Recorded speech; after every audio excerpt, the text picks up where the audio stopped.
এই নতুন করে ক্ষমতায় এসেছে বিজেপির নেতৃত্বাধীন সরকার। শনিবার তৃতীয় মোদী সরকারের পূর্ণাঙ্গ বাজেট পেশ করবেন অর্থমন্ত্রী নির্মলা সীতারামন। আর এই বাজেটে 16টি নতুন বিল আনতে পারে কেন্দ্র, যার মধ্যে থাকতে পারে বিতর্কিত ওয়াকফ বিল, দুর্যোগ ব্যবস্থাপনা আইন সংক্রান্ত বিল বা অর্থ বিল।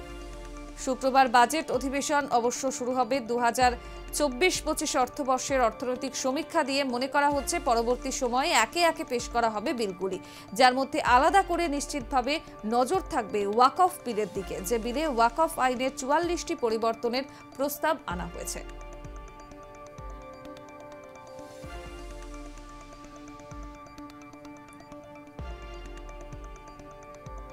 এবং এই বাজেট নিয়েই আমরা কথা বলেছিলাম সাধারণ মানুষদের সঙ্গে। তারা ঠিক কি প্রতিক্রিয়া দিচ্ছেন, কি বলেছেন শোনাবো।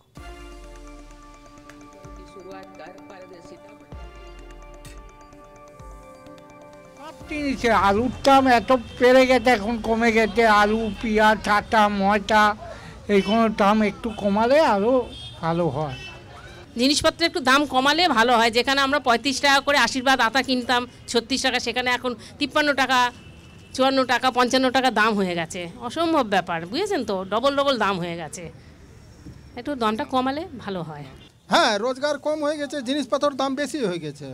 হ্যাঁ, রোজগার কম হয়ে গেছে, জিনিসপত্রের দাম বেশি হয়ে গেছে সাহেব, লেকিন কমালে ভালো হয়, তাকে আমিও খেতে পারবো। হ্যাঁ, না তো রোজ এ জিনিস নেই ও জিনিস নেই, ঘরে অশান্তিও।